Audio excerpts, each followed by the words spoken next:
दोस्तों, एग्रीकल्चर में इस्तेमाल होने वाले मशीनों की सूची में कंबाइन हार्वेस्टर का नाम पहले आता है, क्योंकि ये कई एकड़ धानों को मिनटों में काट कर लाखों किसान भाइयों का मेहनत बचाता है, जिससे उनका काम बेहद आसान बन जाता है। तो चलिए दोस्तों, देखते हैं आखिर कंबाइन हार्वेस्टर को फैक्ट्री में कैसे बनाया जाता है, और उसके साथ स्ट्रॉ रीपर यानी भूसे बनाने वाली मशीन को भी फैक्ट्री में बनते हुए देखेंगे, जो कंबाइन से कटे हुए गेहूँ के डंठलों को काट कर भूसे में तब्दील करता है। तब चलिए दोस्तों, वीडियो को स्टार्ट करते हैं। उससे पहले आप हमारे कड़ी मेहनत के लिए इस वीडियो को एक छोटा सा लाइक करके चैनल को जरूर सब्सक्राइब करें, क्योंकि हम फैक्ट्री रिलेटेड वीडियो अक्सर लाते रहते हैं।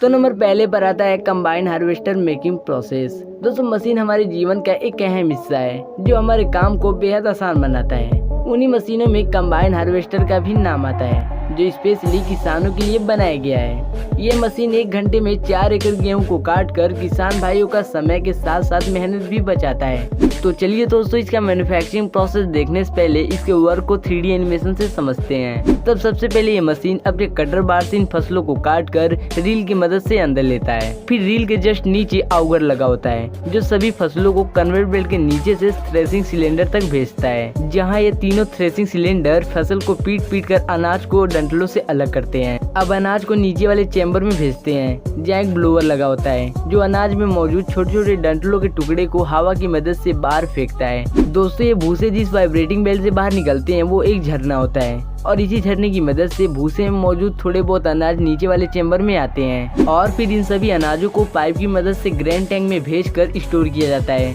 और इस तरह से ये प्रोसेस कंटिन्यूअस होता रहता है। अब मैन्युफैक्चरिंग प्रोसेस में सबसे पहले इसके बॉडी का 3D इमेज बनाकर लेजर प्रिंटर से स्टील शीट पर मार्किंग करते हैं, और बेंडिंग मशीन से बॉडी के अनुसार बेंड करके इसके छोटे छोटे पार्ट को वेल्डिंग करते हैं, जिससे इसका एक बड़ा सा बॉडी बनकर तैयार हो जाता है। फिर इसके कटर सेट को बनाने के लिए स्टील शीट को लेजर मशीन में डालकर कटिंग करते हैं। फिर कटे हुए पार्ट को बाहर निकालकर प्रेसिंग मशीन से दबाव देकर बेंड करते हैं। अब इसके सभी छोटे छोटे पार्ट को वेल्डिंग करके कटर सेट का बेस वाला हिस्सा तैयार कर लेते हैं, और लास्ट में इस पर पेंटिंग करके आउगर को बनाते हैं। तो इसे बनाने के लिए स्टील पाइप पर ब्लेड को वेल्डिंग करके पेंटिंग किया जाता है, जिससे आउगर बनकर तैयार हो जाता है। दोस्तों, रील बनाने की प्रोसेस हम आगे देखेंगे, क्योंकि अभी सारे पार्ट को पेंटिंग किया जा रहा है। दोस्तों, इसके इंटरनल इंजन को पेंट के घोल में डुबा कर निकाला जाता है, जिससे सारे पार्ट पर कलर बेहद कम समय में लग जाता है। फिर इन सभी का इंस्पेक्शन करते हैं, जहाँ पेंट की क्वालिटी और पेंट सभी जगह लगा है या नहीं ये चेक किया जाता है। अब दूसरे यूनिट में टायर बनाने का प्रोसेस चालू होता है, जहाँ पुराने टायर को फैक्ट्री में लाकर टायर पिलर मशीन में डालते हैं। अब इसके ब्लेड को नुकीला करके टायर के ऊपर वाले लेयर को छीलते हैं, फिर इसे ग्राइंडिंग करके टायर को स्मूथ बनाते हैं। अब इसके मोटाई को चेक करके टायर पर गहरा निशान बनाया जाता है। अब इसके ऊपर और नीचे ग्राइंडिंग करके नए जैसा लुक देते हैं। फिर इस पर एक खास तरह के ग्लू का स्प्रे करके रबर शीट को चिपकाते हैं। फिर एक वर्कर इन टायर पर दबाव देकर रबर शीट को अच्छी तरह से चिपकाता है। फिर टायर को मशीन से निकालकर इसके अंदर रिंग शेप रबर को डालकर ग्लू से चिपकाते हैं। अब इन टायर पर बड़ी बड़ी गोटियां बनाने के लिए इन्हें प्रेशर मशीन में डालकर मशीन के कैप को लॉक करते हैं। फिर इसे हाइड्रोलिक मशीन से दबाव देने के साथ इसके प्रेशर गैस को ऑन करते हैं, जिस कारण टायर पर प्रेशर लगने से इनमें गोटियां आ जाती हैं। अब इसके एक्स्ट्रा पार्ट को काट कर इंस्पेक्शन किया जाता है, जहाँ टायर के एक एक पार्ट को चेक किया जाता है। फिर इंजन को बनाने के लिए इसके सभी पार्ट को दूसरे फैक्ट्री से लाकर असेंबल करते हैं, जैसे साइलेंसर, रेडिएटर कवर और ऑयल फिल्टर को। फिर स्टील से बने इस बॉडी पर एक पार्ट को असेंबल करके इंजन को लगाते हैं। अब इंजन के बॉडी पर कवर लगाकर बियरिंग और रबर बेल्ट को लगाते हैं। फिर इसके पीछे वाले बॉडी को असेंबल करके फिर इसमें एक बड़े से टैंक को लगाकर सनसाइड यानी छतरी को लगाते हैं, जो ड्राइवर को धूप लगने से बचाता है। अब इसमें सिलेंडर को असेंबल करते हैं, जो हार्वेस्टर को ऊंची जगह पर चढ़ने का हौसला देता है। फिर इसमें सारे छोटे छोटे पार्ट को लगाकर इन्हें कवर करते हैं। फिर हैंडल और सीट को असेंबल करके पूरे पहिए वाले सेट को लगाते हैं। अब पहिए को लगाकर नट से टाइटली कसते हैं।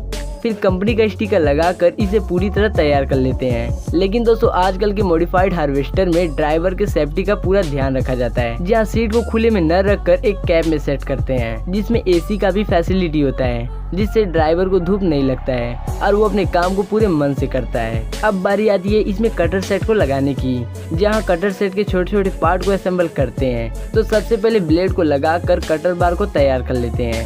फिर इसमें सारे छोटे छोटे पार्ट को लगाकर रील को पेंट करते हैं जो फसल को अंदर की तरफ खींचता है।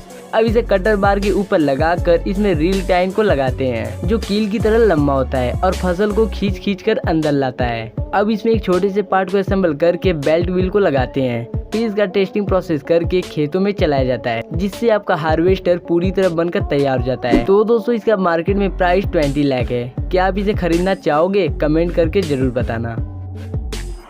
अब नंबर दूसरे पर आता है स्ट्रॉ रीपर मेकिंग प्रोसेस। दोस्तों इस भूसे बनाने वाली मशीन को अक्सर आपने कंबाइन हार्वेस्टर के पीछे जरूर देखा होगा क्योंकि कंबाइन फसल को 1 फीट ऊपर से काटता है, इसलिए इन बचे हुए डंठलों को स्ट्रॉ रीपर से काट कर भूसे में तब्दील किया जाता है जिसे गाय भैंस जैसे पशु बेहद मन से खाते हैं। तो चलिए दोस्तों देखते हैं आखिर कंबाइन का साथ ही स्ट्रॉ रीपर को फैक्ट्री में कैसे बनाया जाता है। तो सबसे पहले इस मशीन का मॉडल कंप्यूटर में अपलोड करके सेव किया जाता है जिससे ये कटर मशीन कंप्यूटर में से मॉडल के अकॉर्डिंग स्टील प्लेट को काट देता है। फिर स्टील शीट को प्रेसिंग मशीन से दबाव देकर उसके बॉडी के अनुसार बेंड करते हैं।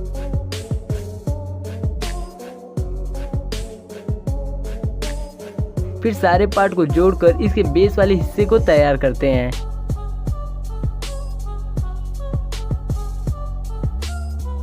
अब सारा काम हो जाने के बाद इसे उल्टा करके इसके नीचे वाले हिस्से को वेल्डिंग करते हैं। फिर इस पर ग्राइंडिंग करके इसे स्मूथ बनाया जाता है। अब इसके बॉडी के ऊपर एक खास तरह के लिक्विड का स्प्रे करते हैं जो इस पर जंग लगने से बचाता है। फिर इस पर ग्रीन कलर पेंटिंग करके इसके छोटे छोटे पार्ट को असेंबल करते हैं। अब इसमें एक्सल रॉड को डालकर नट से टाइटली कसते हैं। दोस्तों यही रॉड ट्रैक्टर से कनेक्ट होता है जो पूरे सिस्टम को रोटेट करता है। फिर इसके बैक वाले पार्ट पर कवर लगाकर 2 बॉक्स को असेंबल करते हैं। अब जरूरत के अनुसार सारे जगह बेल्ट व्हील को लगाया जाता है।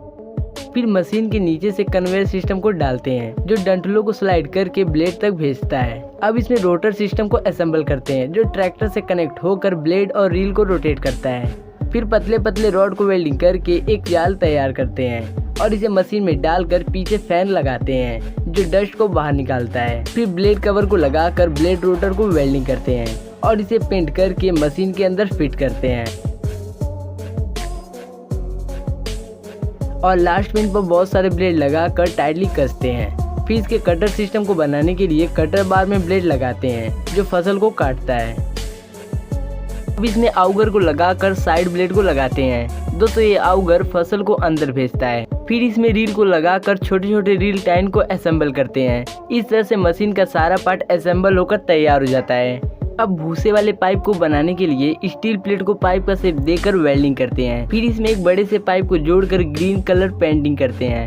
अब इसे मशीन में लगाकर बेल्ट व्हील में बेल्ट को लगाते हैं